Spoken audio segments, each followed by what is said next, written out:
Bonjour à tous et bienvenue pour une nouvelle vidéo.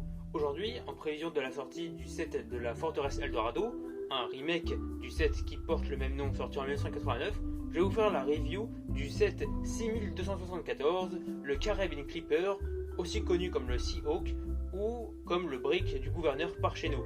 Un set sorti en 1989 lors de la première lignée des sets Lego Pirates. Un set quelque peu particulier puisqu'il est à ce jour le seul navire des Blue Coat, et ce alors que cette faction est apparue 2 fois au cours de la gamme Lego Pirates. Comme je le disais, il est sorti en 1989 et ce Carabine Clipper est donc un sloop dirigé par le gouverneur, plus petit que le Black Sea Barracuda commandé par le capitaine Redbeard. Sa taille et ses quelques 350 pièces faisaient de lui un navire donc moins cher que son homologue pirate, ce qui était parfait pour les familles qui ne pouvaient pas dépenser 100 $ pour un navire pirate, et donc parfait pour un gosse qui voulait avoir un navire dans sa collection pirate. Mais commençons cette review par les figurines. Pour commencer, nous avons 3 soldats de la marine impériale, des figurines qui ne sont ni des soldats ni des officiers et qui sont exclusifs à ce set. Ils sont différents des soldats car ils n'ont pas de sac à dos, et ils sont différents des officiers tout simplement parce que ce sont des marins et aussi des soldats et non des officiers. Cependant, j'ai dit que ces figurines sont toutes les mêmes, ce n'est pas vraiment le cas puisque comme vous pouvez le voir à droite, l'un d'eux a un visage différent. C'est normal, j'ai acheté ce set en occasion et malheureusement on a quelques mauvaises surprises avec les occasions, comme cette tête de Lego qui a disons perdu de sa peinture. Et étant donné que j'avais cette tête qui traînait dans l'un de mes bacs, j'ai décidé de l'utiliser. Quatrième et dernière figurine du set, l'Amiral Broadside, ou en français le gouverneur, est une figurine magnifique pour son époque. Rappelez-vous, en 1989, Lego commençait à faire des visages différents pour ses figurines. Et c'est le cas ici, avec ce gouverneur qui a une moustache qui a bien poussé, une barbe mal rasée, ainsi ce qui semble être des favoris.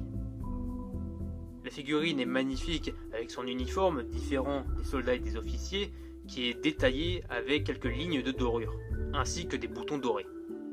Bon, malheureusement, et comme nous l'avons vu tout à l'heure, c'est une impression faite sur un torse blanc.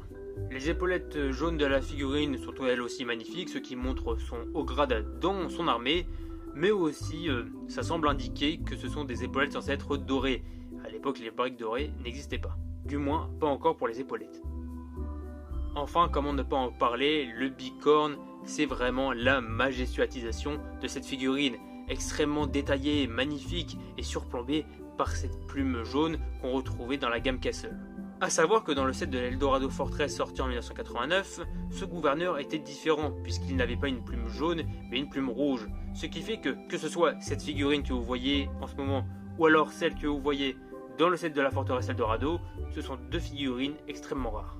Concernant l'armement, nos soldats sont très bien équipés puisqu'ils n'ont pas moins de 5 sabres, 4 pistolets à silex et un mousquet pour se défendre des pirates. Commençons la review du navire avec la poupe, et franchement, pour l'époque, les sets étaient vraiment magnifiques. Alors oui, à l'époque, la palette de couleurs n'était pas aussi grande qu'aujourd'hui. Et forcément, les designers Lego devaient faire de leur mieux pour proposer des sets qui étaient beaux. Et c'est le cas ici, avec l'alliance de bleu, de jaune, de blanc et de noir, tout simplement parfait à l'arrière du navire, notamment avec ces pièces de cône ici qui séparent les 2 fenêtres et qui semblent nous montrer que le bois du navire a été taillé pour y mettre des détails tout simplement. Juste ici, on retrouve la pièce qui tient les cordages du navire. Et ici, vous avez ce petit crochet. Alors, à quoi sert-il? Eh bien, je l'ai appris il y a quelques années seulement. Il sert à accrocher une chaloupe à l'arrière de votre navire.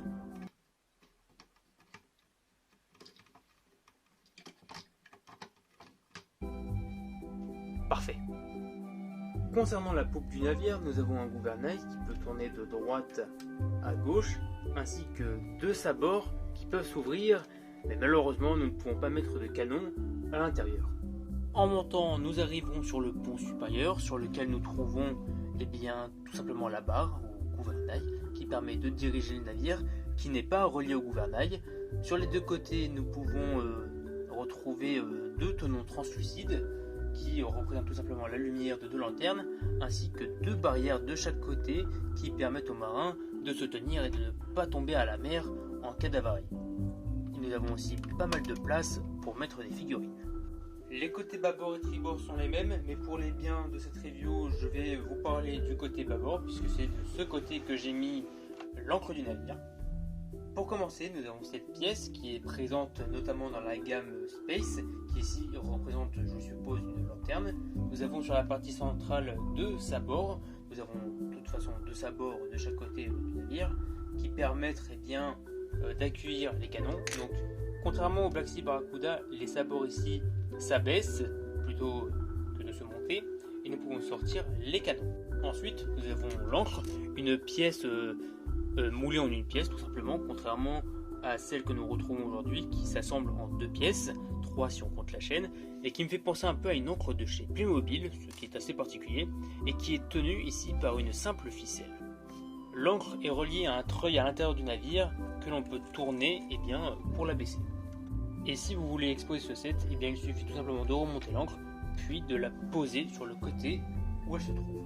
Pour finir avec la partie centrale, vous pouvez voir ici le haubon du navire qui, contrairement aux autres bateaux pirates de Lego et aux autres bateaux de la marine Lego de manière générale, ne se trouve pas sur les côtés, mais se trouve ici au milieu. Ce qui fait que nous n'avons qu'un seul haubon, mais ce qui rajoute, selon moi, du charme à ce set et ce qui lui donne aussi quelque chose de spécial et de particulier.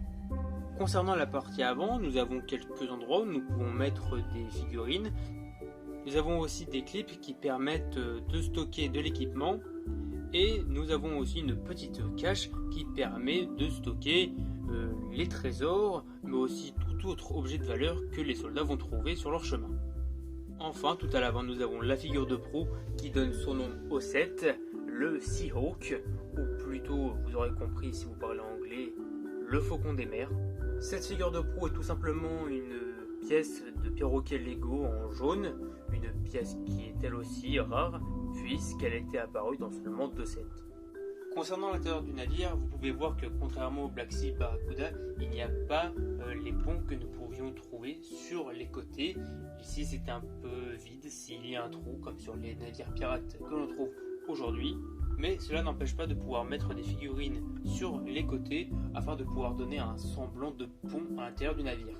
Nous avons seulement 2 canons à l'intérieur de ce dernier, ce qui est un petit peu dommage, mais à l'époque il y avait pas mal de sets peu chers qui permettaient d'avoir des canons et d'en rajouter à son navire. Concernant les canons d'ailleurs, ils sont montés sur roues, ce qui leur donne un côté réaliste que j'aime tout particulièrement, et ça c'est quelque chose qui s'est un peu perdu au cours des dernières années, que ce soit avec la gamme Pirates des Caraïbes ou la gamme Pirates de 2015 dans lesquelles il n'y avait plus de roues sur les canons des navires. Après pour l'utilisation, vous les connaissez, ce sont des canons à ressort, donc il suffit tout simplement de mettre un boulet, de tirer et de faire feu. Aussi, à côté des canons, nous pouvons trouver 2 constructions qui représentent des caisses avec dans chacune d'entre elles 4 boulets de canon. Pour finir avec l'intérieur du navire, nous allons parler de ce qui est vraisemblablement le point faible de ce set. Car oui, même si c'est une alternative moins chère au Black Sea Barracuda, il a fallu donc faire des concessions et l'une d'entre elles a été la cabine du capitaine. Car autant le Black Sea Barracuda avait une cabine qui était somme toute correcte pour l'époque, autant ici il n'y a absolument rien. Le gouverneur n'a pas de vie privée à bord de son propre navire et il y a uniquement un coffre avec à l'intérieur 8 pièces d'or.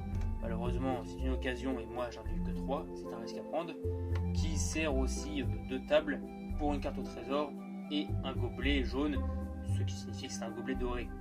J'imagine qu'avec quelques pièces on peut rendre l'ensemble un peu mieux, mais j'ai un peu peur que cette partie du navire soit un peu trop petite pour pouvoir faire une véritable cabine. Pour finir, parlons de la voilure du navire. Et c'est quelque chose que j'aime beaucoup avec les bateaux de cette époque, c'est qu'il y avait des cordages qui reliaient les mâts ainsi que les voiles entre eux. Enfin, plus les mâts et la voile avant, plutôt que toutes les voiles.